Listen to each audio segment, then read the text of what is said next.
Assalamualaikum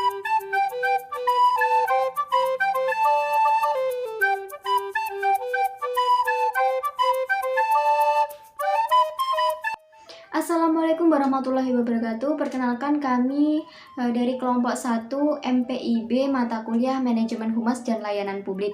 Di sini kami akan menyampaikan makalah kami dengan judul Peran Manajemen Humas pada Lembaga Pendidikan. Perkenalkan, nama saya Rizky Wardani, NIM 063 dari kelas MPIB.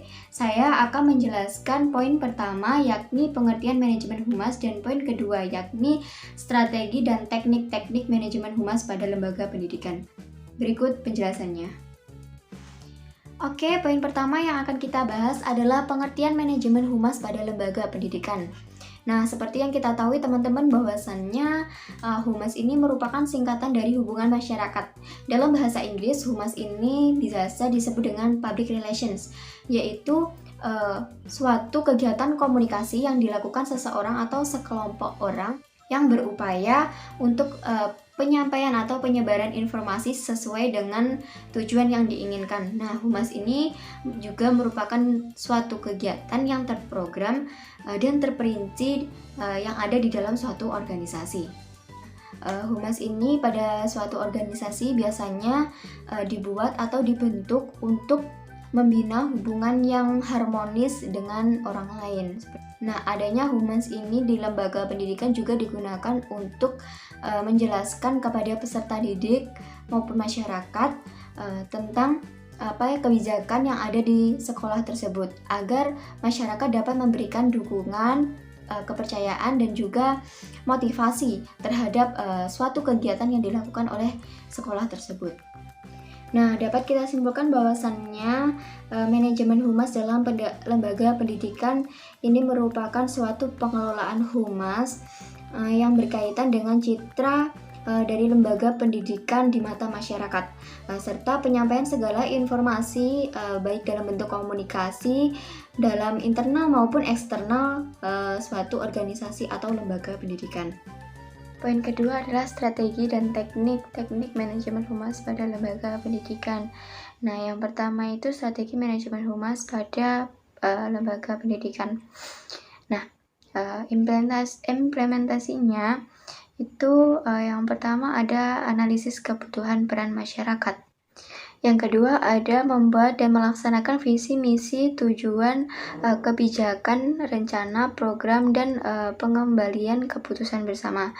Dan yang ketiga ada perlu adanya jaminan komitmen lembaga terhadap masyarakat. Yang kedua ada tahap pengorganisasian. Nah, pada tahap pengorganisasian ini juga diperlukan pembagian tugas untuk melaksanakan program hubungan lembaga pendidikan dengan masyarakat. Nah, yang ketiga ada acquainting atau pengarahan. Nah, pada tahap terakhir itu ada tahap pengawasan atau controlling.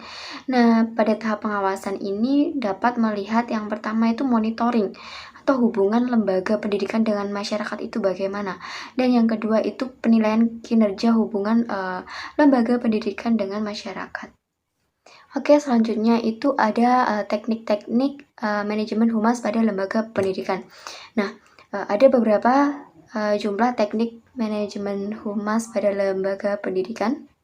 Secara garis besar itu dikelompokkan menjadi 4. Yang pertama ada teknik tulis, dan yang kedua ada teknik lisan. Itu seperti halnya kunjungan ke rumah, terus pertemuan wali murid, dan juga pertemuan besar, seperti itu. Nah, yang ketiga ini ada teknik peragaan. Nah, hubungannya sekolah dengan masyarakat ini dapat dilakukan juga dengan cara mengundang masyarakat melihat peragaan yang telah diselenggarakan oleh sekolah. Nah, teknik peragaan ini misalkannya di suatu TK itu ada penampilan anak-anak yang bernyanyi, membaca puisi, menari, dan lain sebagainya. Nah, pada kesempatan itu, kepala sekolah atau guru ini dapat menyampaikan program-program peningkatan mutu pendidikan dan juga masalah atau hambatan yang dihadapi sekolah dalam merealisasikan program-program kinerja mereka. Yang keempat itu ada teknik elektronik. Teknik elektronik ini berkembang seiring dengan perkembangan zaman. Nah, pada saat ini, di masa pandemi seperti ini, banyak sekolah guru yang menerapkan bahwasannya peserta didik harus mengumpulkan tugas melalui email ataupun harus melihat YouTube ataupun dari televisi, radio, dan sebagainya. Selanjutnya akan dibahas oleh teman saya. Perkenalkan, nama saya Rizka Putri Maharani, NIM 2061962. Di sini saya akan menjelaskan poin kedua, yaitu fungsi dan tujuan humas di lembaga pendidikan. Yang pertama, fungsi humas di lembaga pendidikan antara lain, yang pertama, menjalin relasi yang baik antara orang tua peserta didik sebagai pengguna di lembaga pendidikan. Yang kedua, menciptakan komunikasi yang baik antara orang tua peserta didik dengan guru. Yang ketiga, mendukung kegiatan-kegiatan pengelolaan lembaga pendidikan dalam mencapai tujuan bersama. Yang keempat, mengidentifikasi opini, persepsi, ataupun tanggapan masyarakat terhadap lembaga pendidikan. Yang kelima, memberikan layanan dan sumbangsih saran terbaik. Yang keenam, menyebarkan informasi keberhasilan program-program lembaga pendidikan.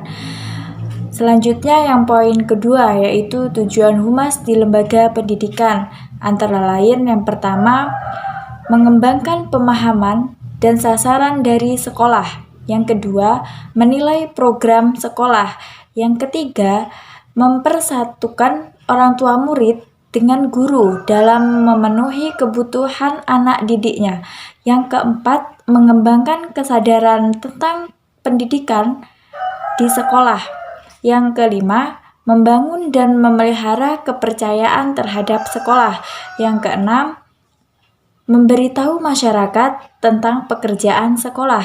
Yang ketujuh, yaitu menggerakkan bantuan dan dukungan bagi pemeliharaan dan peningkatan program sekolah. Mungkin cukup sekian dari saya, selanjutnya akan dilanjutkan oleh teman saya. Assalamualaikum warahmatullahi wabarakatuh. Perkenalkan, nama saya Maslihat Hasanah, NIM 2061944. Saya di sini akan menjelaskan tentang peran manajemen humas dalam lembaga pendidikan. Selain kepala sekolah, humas sekolah juga memiliki peran yang sangat besar dalam pengelolaan sekolah.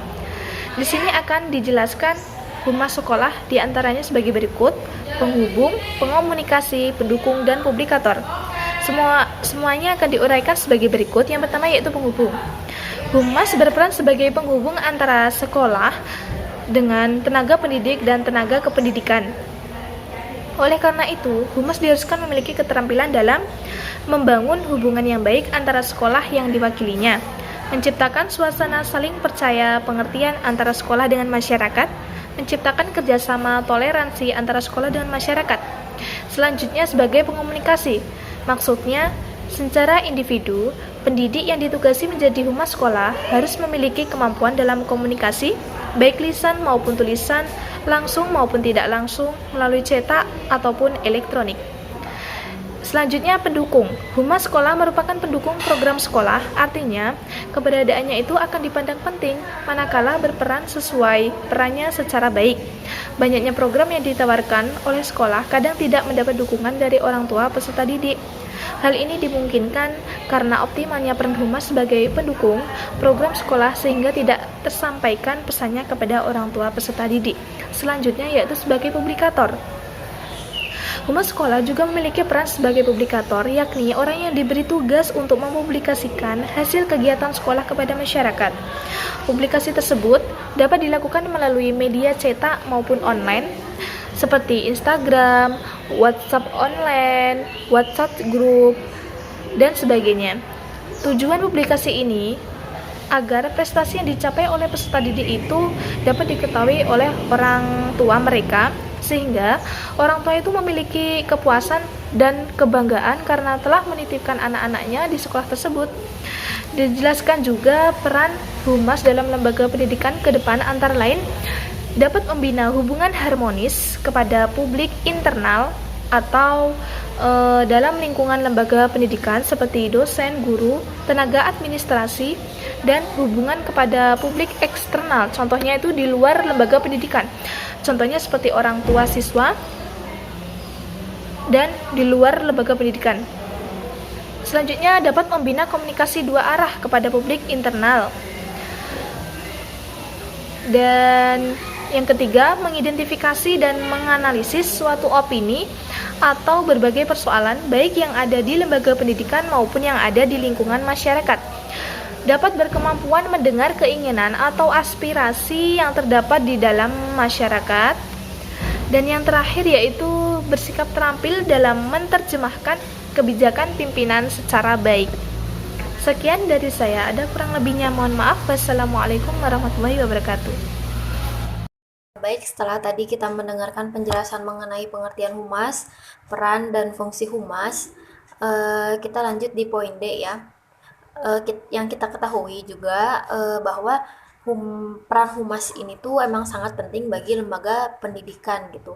Nah, lalu posisi humas dalam struktur organisasi dan lembaga pendidikan itu seperti apa gitu. Nah, pada umumnya sekolah